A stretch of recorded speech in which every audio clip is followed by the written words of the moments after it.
Estudo do livro de Deuteronômio, a partir da introdução,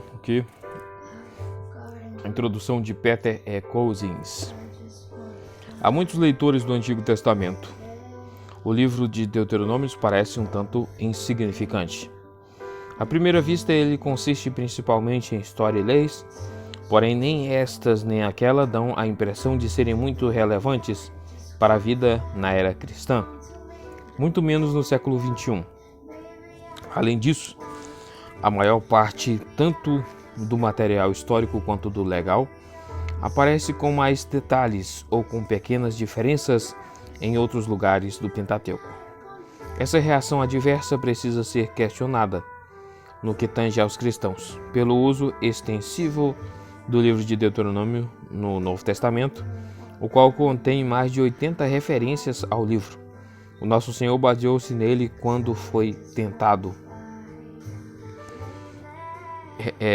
Referência Mateus 4:4, Lucas 4:4. Ele confirma o primeiro e grande mandamento de 6:5, Mateus 22:37-38, Marcos 12:29 e 18:13. Pode ser a semente de onde brotou uma exigência crucial no Sermão do Monte, Mateus 5:48. Paulo também achou que Deuteronômio estava intimamente ligado à experiência cristã, como podemos ver no seu uso de 30, 12, 14 e etc. Entre outras passagens mencionadas no Novo Testamento estão 32:35, Hebreus 10:30 e etc., que deram aos cristãos um conceito fundamental para a interpretação da obra de Cristo. O judaísmo também fundamenta-se amplamente em Deuteronômio. O Shema, que os judeus praticantes recitam de manhã e à noite, e que tem significado religioso comparável à oração do Pai Nosso, para os cristãos é composto de 6, 4 ao 9, etc., além de números 15, 37 a 41. Agradecer antes das refeições é justificado com base em 8:10. Além disso, diversas outras observâncias judaicas são derivadas deste livro, e o uso de filactérios 6:8 a mezuzá 6:9 e o uso de borlas 22:12.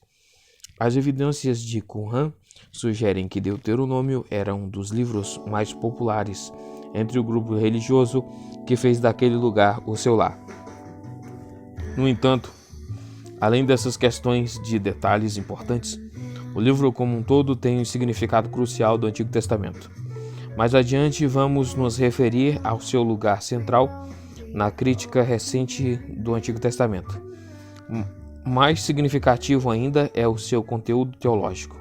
Isso pode ser compreendido da melhor maneira em associação com a forma do livro, como veremos a seguir.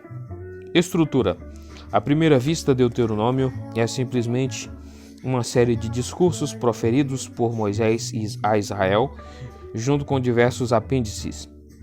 Após a introdução, de 1 ao 5, vem um primeiro discurso relativamente breve, no 1:6, e uma rápida observação a respeito da cidade de refúgio, no 4:41.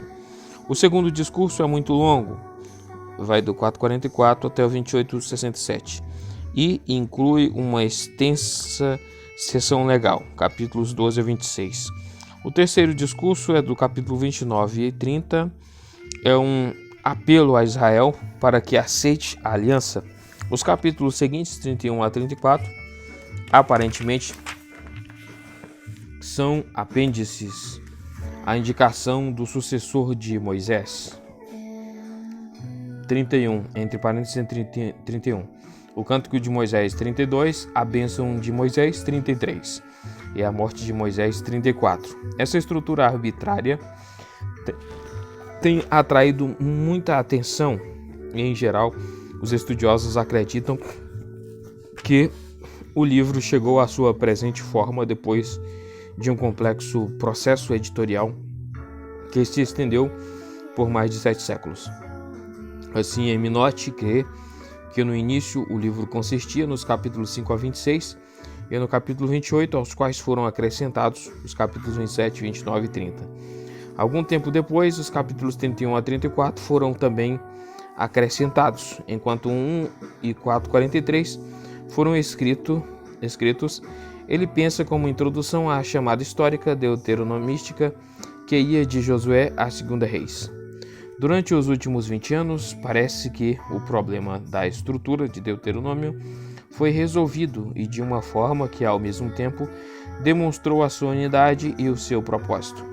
O livro é muito parecido com o tipo de tratados ou alianças que eram feitos no segundo milênio a.C., entre um suzerano, especificamente um dos reis hititas, e um vassalo. As implicações são que, letra A, Deuteronômio apresenta o relacionamento entre Javé e Israel nestes termos.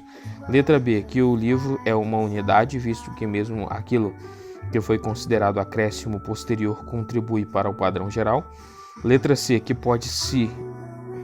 que se pode demonstrar que o livro é mais antigo do que a maioria dos eruditos acreditava, se, como possivelmente é o caso, o padrão de aliança adotado é de forma típica do segundo milênio e não do 7º século, ou mais tarde, em que a ortodoxia crítica tende a situar o livro.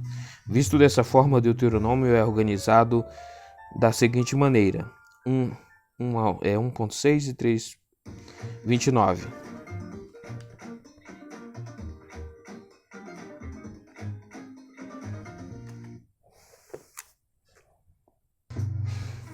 Então, do 1.6 ao 3.29 é prólogo histórico, descrevendo o pano de fundo político do tratado. 4 ao 5 do 4.1, 40, 5.1 ao 11.32, as cláusulas básicas do tratado. 12 ao 26 é cláusulas detalhadas. 27.1 a 26, do 1 ao 26, introduções acerca do registro e renovação periódica do tratado. 28 do 1 ao 14 são bênçãos invocadas no caso de lealdade ao tratado. 28 do 15 ao 68 são maldições invocadas no caso de desobediência. 29.1 ao 30.20 é recapitulação dos termos em geral. 31.1 ao 34.12 são cláusulas acerca da continuidade dinástica do tratado. Teologia. Muito legal. O que tem de teologia nesse livro, né? Para relacionar essa estrutura de tratado de suzerania com a teologia de Deuteronômio, precisamos levar em consideração o lugar que lhe é designado na história da salvação. De acordo com o ponto 1, o tratado foi apresentado a Israel por Moisés na Transjordânia, um pouco antes da sua morte. A peregrinação de 40 anos havia acabado, e uma nova geração que estava olhando para a terra prometida foi chamada para renovar a aliança do Sinai, feita com seus pais após a liberação da escravidão no Egito. Javé é apresentado como alguém singular em poder e no seu ser.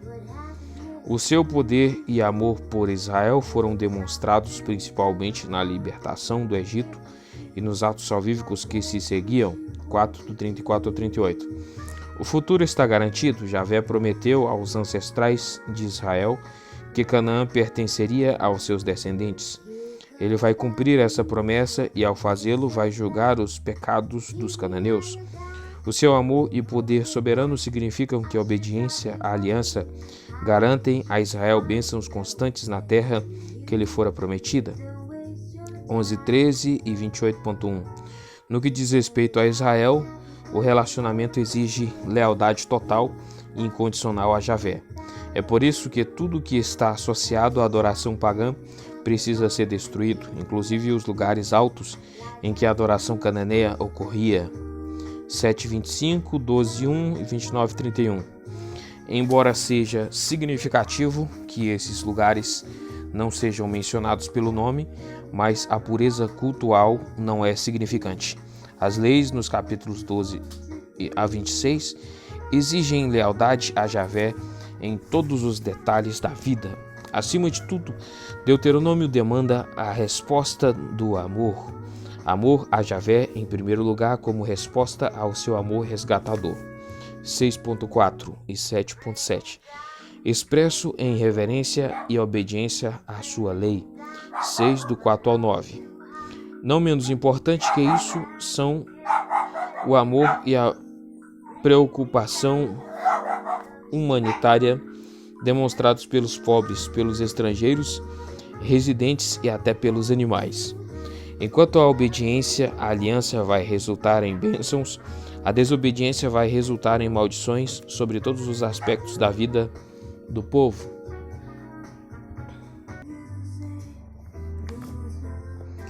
Enquanto a obediência à aliança vai resultar em bênçãos, a desobediência vai resultar em maldições sobre todos os aspectos da vida do povo.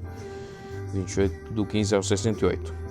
Daí a necessidade da decisão e do compromisso radicais, expressos na cerimônia da renovação da aliança, 11, 26 a 29. Dois elementos nessa teologia deuteronomística apresentam dificuldades a muitos leitores. Uma é dedicar a Javé, destruir o que as outras nações, inclusive os habitantes de Canaã, teriam considerado despojos de guerra. Há discussões muito proveitosas deste tema em Hard Science e etc. e outras referências. A outra dificuldade é a proximidade da associação declarada em Deuteronômio entre a obediência ou desobediência a Javé e a prosperidade ou miséria material. Essa característica é tão marcante que a sua presença em outras seções do Antigo Testamento, especialmente nos livros históricos, é considerada um sinal da obra de historiadores deuteronomistas. Duas considerações gerais são relevantes aqui. Em primeiro lugar, é preciso dizer que esse princípio está intimamente ligado à ausência, em geral, no Antigo Testamento, de uma crença claramente formulada na vida após a morte, em que as injustiças deste mundo seriam reparadas, mas no Antigo Testamento a justiça precisa ser exercida neste mundo ou nem precisa ser feita. Em segundo lugar, é necessário dizer também que, visto que todas as formas de teísmo creem que o Criador do mundo é também a fonte de toda a bondade, elas também postulam um elo geral, se não invariável, entre a obediência à vontade dele e certo grau de prosperidade. São os injustos que estão remando contra a maré de um universo moral. O ensino deuteronômico acerca disso às vezes tem sido considerado a expressão extrema de uma verdade geral fundamental. Às vezes tem sido associado especificamente a Israel, com a implicação de que somente na sua história a providência garantia uma correlação, entre parênteses, por motivos educativos, uma correlação mais íntima entre a obediência e a prosperidade. Assim, é difícil exagerar a importância desse documento da aliança como o que fornece o meio pelo qual o povo de Deus pode entender o seu relacionamento com ele e o significado dos seus mandamentos. Todos os aspectos da vida em comunidade, inclusive as instituições da profecia e da monarquia, estão aqui revelados à luz do relacionamento de aliança. Se de fato foi uma porção de Deuteronômio que veio à luz durante a restauração do templo no reino de Josias, 2 Reis 22 e 23 e 2 Crônicas 34 e 35, então a história testemunhou o impacto do livro sobre a vida do povo. Data. Para os eruditos do Antigo Testamento, durante o último século e meio, Deuteronômio foi muito importante ao fornecer uma linha geral de datação e avaliação de muitos outros livros e documentos hipotéticos. Em geral, tem-se pressuposto, em primeiro lugar, que 12 do 1 ao 14 requer a centralização total do culto em Jerusalém, e em segundo lugar que as referências não pejorativas em outros livros a altares de Javé em outros lugares precisam ser datadas de um período anterior à publicação de Deuteronômio. Para a maioria dos eruditos do Antigo Testamento, portanto, o livro deve ser datado, embora não ainda na sua forma final, de uma época logo antes da reforma de Josias. Ele pode ter sido, por exemplo, o manifesto de um movimento profético, ou talvez foi obra dos levitas do reino do norte de Israel, que vieram ajudar depois da queda de Samaria. Não somente as orientações para o culto, mas também a legislação geral estão associadas a essas hipóteses. As diferenças detalhadas entre as leis de JE e as de P podem ser explicadas. Sugere-se, com base na suposição de que a legislação em D representa o estado de coisas intermediárias entre eles. Essas teorias, evidentemente, não estão livres de dificuldades. Se um dos propósitos principais de Deuteronômio for erradicar a adoração nos lugares altos e centralizá-la em Jerusalém, então é surpreendente, para dizer o mínimo, que não haja uma menção sequer aos lugares altos no livro inteiro. Há dificuldades também relacionadas à função dos levitas. Afirma-se, em geral, que antes de 621 a.C., todos os levitas eram sacerdotes, mas que depois disso os levitas do interior, que tinham oficiado nos lugares altos, foram destituídos e o sacerdócio restrito àqueles que estavam em Jerusalém. De forma mais geral, afirma-se que sempre que ideias e vocabulário característicos de Deuteronômio são encontrados em livros históricos, isso indica que um editor deuteronomista interveio revisando e reescrevendo em uma época subsequente à publicação de Deuteronômio, aproximadamente em 621 a.C. Crê-se que o livro como um todo chegou à sua forma final no período exílico.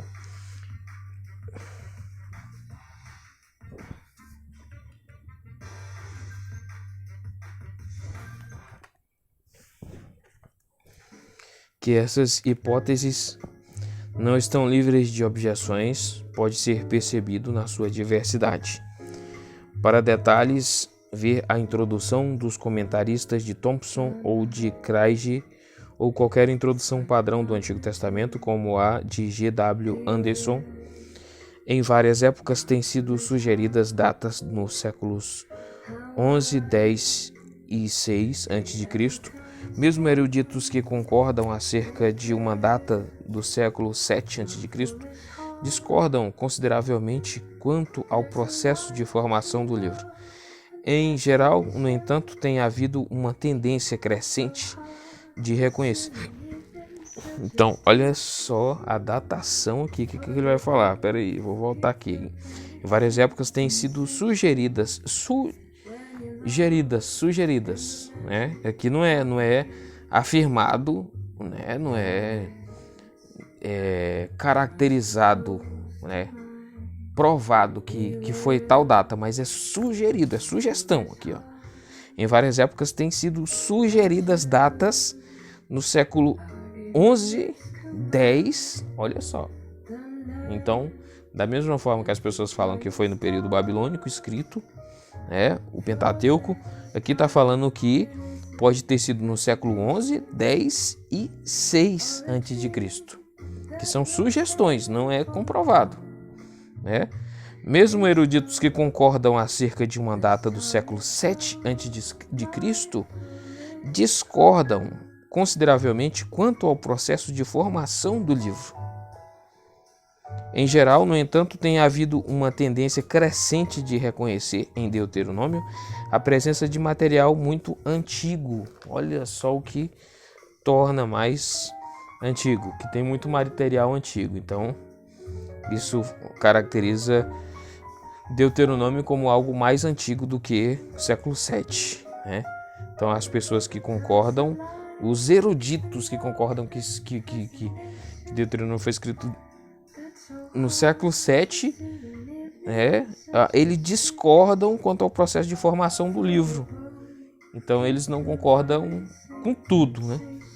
No processo de formação, por exemplo, né, de erudito para erudito vai ser uma certa data, né, que eles vão concordar. Então, tem havido uma tendência crescente de reconhecer, aqui tem muito material antigo, isso caracteriza Deuteronômio como mais antigo. Entre os estudiosos que recentemente defendem a autoria mosaica, estão Kline, olha aqui, que é a autoria mosaica, olha só, quem concorda que Moisés foi o autor de Deuteronômio, tá aqui, ó. Que concorda aqui que tem autoria mosaica. É Kline, vírgula, Manley é outro, né, vírgula, Thompson e Craig, então, Thompson, né, bem conhecido, Thompson e Craig, todos concordam em que há no livro elementos pós-mosaicos, como o capítulo 34, e observações explicativas, como 3.11. Eles explicam algumas das diferenças de material legislativo entre JE e D, e P, recorrendo à natureza intermediária do período entre a peregrinação no deserto e a vida do povo plenamente estabelecido em Canaã. No entanto, Thompson, em especial, admite a possibilidade de que, sob orientação divina, parte do material originalmente mosaico pode ter sido interpretado e tornado mais relevante para circunstâncias em transformação durante séculos subsequentes. Seria estranho, aliás, se a lei hebraica fosse a única a não sofrer alterações por decisões tomadas em relação a casos específicos, ainda mais que os levitas receberam de Deus a responsabilidade de decidir casos difíceis. Por outro lado, no que diz respeito a estilo e conceitos básicos, K. A. Kitchen mostrou em Ancient Orient, Deuteronomism and the Oath em J.B. Payne, New Perspectives on the Oath, Walk, 1970, que o Antigo Oriente Médio fornece ainda outros exemplos em que um estilo continua inalterado por muitos séculos, de maneira que não há justificativa para descartar a possibilidade de que um documento como Deuteronômio pudesse continuar a influenciar a literatura hebraica ao longo de um período de séculos. Ele também ressalta que as advertências a respeito do perigo da deportação e do exílio em Deuteronômio estão em completa harmonia com uma data antiga. A advertência a respeito do perigo da deportação e do exílio em Deuteronômio estão em completa harmonia com uma data antiga, visto que essa possibilidade é mencionada em inscrições orientais antigas já muito tempo antes de Moisés. Olha só, então a ideia do exílio é uma ideia que vem antes de Moisés, né? Então, para ninguém falar que Deuteronômio foi escrito na época do período babilônico. Aqui, ó, que ele vai falar que ele também ressalta que as advertências a respeito do perigo da deportação e do exílio em Deuteronômio estão em completa harmonia com a data antiga, visto que essa possibilidade é mencionada em inscrições orientais antigas já há muito tempo antes de Moisés. Então, essa advertência vem antes de Moisés. Há propostas recentes de que Deuteronômio foi compilado no século VII, né? Que é propostas de que foi compilado no século VII a.C., segundo o padrão de tratados contemporâneos de suzerania, assírios e aramaicos, e não segundo o padrão dos tratados do segundo milênio hititas. A diferença crucial entre os dois padrões é a presença na forma mais antiga de um prólogo histórico, semelhante a um 5.449, que supostamente está ausente no padrão posterior. Contudo, a validade dessa distinção foi questionada, embora não se tenha chegado a uma conclusão. Quer dizer, nem todo mundo concorda com essa data. Foi até questionado mas ninguém chega a uma conclusão porque não tem prova de nada, né? Outra teoria, no caso, tem suposições e as provas de coisas que são antigas, né, no texto, caracterizando um texto como antigo, né? Outra teoria relativamente recente é de grande interesse mesmo para aqueles que não se convencem dela. Deuteronômio a teoria foi escrita como uma introdução à história deuteronômica contida em Josué, Juízes, Samuel e Reis. Conclui-se disso, então, que Números não seria o quarto livro do Pentateuco, mas o último do Tetrateuco.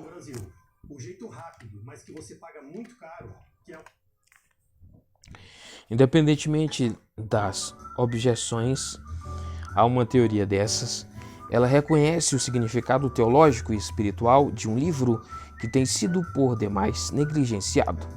Há várias razões para essa negligência. Em especial, o livro é entendido como uma mera obra requentada de narrativas e leis já presentes em outras seções do Pentateuco. O título Deuteronômio contribuiu para essa compreensão errônea do livro. É derivado de 17:18, em que a frase hebraica, uma cópia da lei, é traduzida de forma incorreta na Septuaginta por essa segunda lei, Deuteronomion, embora o título hebraico Ele ad Barim. Essas são as palavras. Confiram não seja muito esclarecedor. Ele descreve a natureza do livro como um discurso dirigido ao povo da aliança de Deus. Aliás, a sua mensagem é tão necessária na nova aliança quanto na antiga. Como George Adam Smith escreveu em 1918, Deuteronômio expressa verdades que são soberanas sempre e em todo lugar, que Deus é um e que o homem é totalmente dele, que é ele que nos acha e não nós que o achamos, que Deus é justiça e fidelidade, misericórdia e amor, e que essas são também as características que ele exige de nós em relação a ele e uns para com os outros, que a sua vontade não está em alguma altura desconhecida, mas na esfera moral conhecida e compreendida por todos. 30, do 11 ao 14. Então aqui ele vai começar, né, o prólogo da história, o prólogo histórico da aliança, 1.1, 3 ao 29, como ele foi marcado anteriormente. Primeiro comentário introdutório, 1 do 1 ao 5.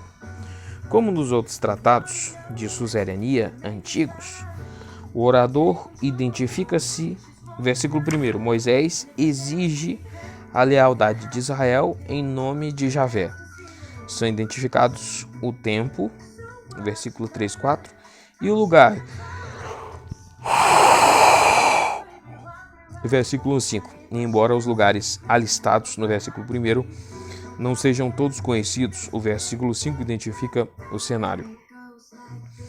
Versículo 2. Não está claro porque essa afirmação aparece aqui. Talvez haja um contraste entre os 11 dias necessários e os 40 anos gastados. Horebe é o nome usado com referência à localização do Sinai em Deuteronômio, exceto em 31:22, Êxodo 3:1 e etc. Todo Israel. Versículo 1, em um termo característico de Deuteronômio. Versículo 4, confira Números 21, do 21 ao 35. Versículo 5, expor um verbo raro que significa cavar ou esculpir e assim tornar claro. Ele mostra então a forma em que as leis de Deuteronômio são primeiramente afirmadas, depois explicadas e então tornadas objeto de exortação.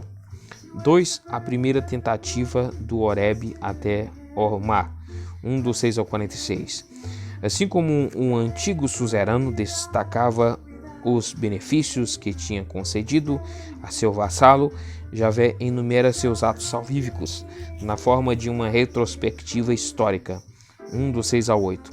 Assim, ele se revela não somente naquilo que faz, mas também naquilo que diz. Essa é uma triste história de fracasso. 2 vezes aparece a ordem: entrem e tomem posse da terra. Versículo 8, 8:21. Mas Israel não confiava em que Deus lhe desse a vitória. E assim não foi bem sucedido quando, ao desobedecer a Javé, versículo 37, tentou invadir Canaã, 41 ao 46. Versículo 7, Serra dos Amorreus, o Planalto Central, Arabá, evidentemente, a região ao norte do Mar Morto, Cefelá, as colinas na planície costeira do Mediterrâneo, Negueb, a região ao sul dessas colinas e o deserto. Litoral estendia-se ao norte em direção a Tiro. Esses limites ideais nunca foram atingidos, exceto talvez no reinado de Davi. Versículos 9 ao 18. Essa aparente interpolação está associada na realidade ao versículo 8, visto que registra o cumprimento da promessa de Javé a Abraão, segundo a qual os seus descendentes se tornariam uma grande nação.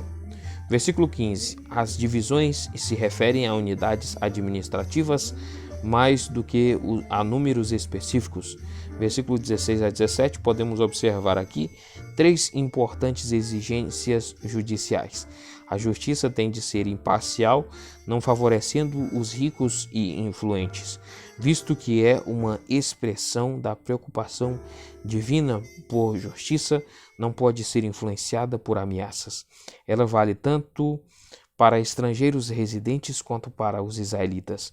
Versículo 19 a 46. Esses versículos, que encontram paralelo em Números 13 e 14, contam a história das repetidas rebeliões e murmurações do povo, apesar dos contínuos sinais da bondade de Deus, do seu amor e de sua proteção. Versículo 31. Em certo sentido, isso reflete terminologia característica de tratados, mas o amor de Deus é um tema fundamental de Deuteronômio. Versículo 34 e 36. Mesmo quando julga, Javé se lembra da misericórdia. Aliás, aqui e no versículo 39, podemos ver o cumprimento da promessa na renovação da aliança deuteronômica. Versículo 37. Nesse contexto não há referência alguma ao pecado de Moisés, descrito em Números 20, do 10 ao 12, mas ele está envolvido no pecado do povo da aliança. Versículo 38, o seu auxiliar. Confira 1 Reis 10, 8 e Apocalipse 7, 9, versículo 41 e 45. Oportunidades perdidas nem sempre podem ser recuperadas. 3. A passagem pela Transjordânia, 2, do 1 ao 25. Esse relato é paralelo ao de Números 20 e 21, mostra como o povo evita o conflito.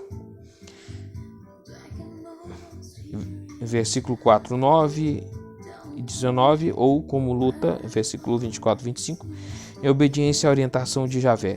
Versículo 1 ao 3. Eles tinham deixado Cádiz em direção ao sudeste, porém, mais tarde deixaram a região montanhosa de Seir, região dos Edomitas, e foram para o norte em direção a Canaã mais uma vez. A rota exata que seguirão é incerta. Versículo 6, 7. Esses versículos enunciam um princípio básico. O povo de Deus pode até ser ajudado por meio do contato com incrédulos, mas a sua confiança precisa estar em Deus.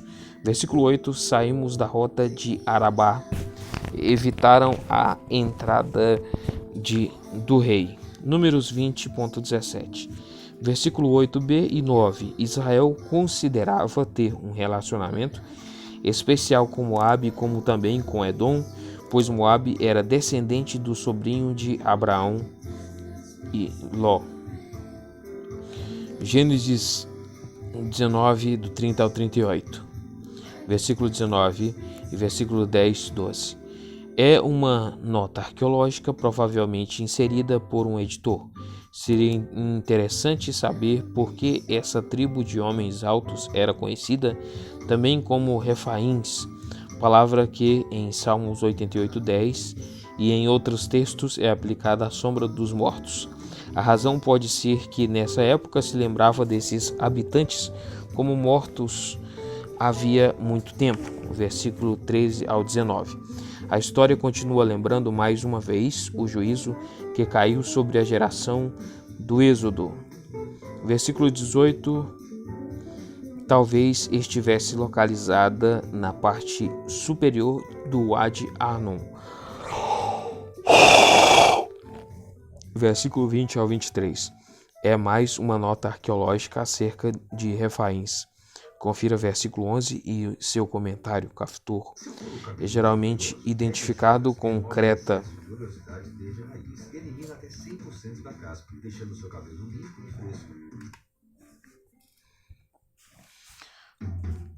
Caftoritas podem ser os filisteus. Podemos observar a intencionalidade da mão de Deus na história de outras nações, mas contraste com o versículo 23. Versículo 25. Geralmente se associa o pânico com a guerra santa. Veja o comentário de 21 ao 20. 4. A conquista da Transjordânia. 2:26 e 3:11. 2 reinos amorreus são derrotados. O de Seom estendia-se do Wadi Arnon até o Wadi Jaboque. O de Og ocupava a região norte de Gileade e Bazã. Acerca dessa seção, ver números 21 ao 35. Letra A, a derrota de Seom. 2 do 26 ao 37. Versículo 26. Oferecendo paz, sugere a proposta de um tratado. Isso estaria em concordância com o 20.10 e em contraste com 7 do 1 ao 2. A razão pode ser que a Transjordânia não fazia parte da terra prometida em Gênesis 12, 15 e 18. Se for esse o caso, a situação mudou por causa da hostilidade de Seom. Versículo 27. Versículo 28. Observe desses termos. Confira números 20 do 14 ao 21 e números 21 ao 23. Estrada. Ver comentário de números 21 e 22. Acerca da estrada do rei. Versículo 30. O endurecimento do coração de Seom é semelhante ao de Faraó. Êxodo 7:14. Em cada um destes casos, a recusa em aceitar a mensagem divina tem papel significativo no processo de libertação. Romanos 9:17 e 11:11. Versículo 32. Seom é derrotado quando deixa a segurança da sua posição fortificada para se empenhar na batalha em Jaza, talvez atual Jalu, ou um lugar próximo de Madeba, que é mencionada também na Pedra Moabita. Versículo 34 e 35. De acordo com as leis da Guerra Santa, 20 do 1 ao 20, todo o despojo foi completamente destruído. Esse herém, anátema em algumas versões, incluía a dedicação de todas as cidades, animais, propriedades e até mesmo as pessoas, que eram escravos em potencial, a Javé para destruição. Josué 6:21, 1 Samuel 15:9. Acerca de transgressões dessa lei, é impressionante a facilidade com que muitos cristãos sóbrios e crentes na Bíblia parecem aceitar essa exigência assustadora. Se não queremos ir ao outro extremo de arrancar esta página da palavra de Deus como uma trágica interpretação errônea dos propósitos dele, precisamos levar em conta as seguintes observações. Primeiro, a salvação futura da humanidade dependia da preservação da autorrevelação de Deus em e para Israel. João 3,16 depende de Deuteronômios 20, do 10 ao 18. Segundo, a arqueologia revelou o contágio moral e religioso aterrorizador de Canaã nesse período. 3. Naquelas circunstâncias, não havia possibilidade alguma de reforma. 4. A dureza do coração dos hebreus reduziu a sua culpa e foi um fator importante no plano de ação de Deus. Marcos 10:5. 5. O Herém, de qualquer forma, garantia que os hebreus, ao contrário de alguns povos mais civilizados, não fossem à guerra visando lucros. O Herém tem alguma relevância para a época atual? Sem querer enfraquecer a importância da questão por meio de uma simples alegorização, o leitor cristão encontra aqui um testemunho da oposição incansável e total de Deus ao mal e da necessidade de ser implacável em extirpá-lo da sua vida. Versículo 36. Aroé foi escavada. Talvez a cidade que fica no mesmo vale fosse um subúrbio. Versículo 37, confira o versículo 9.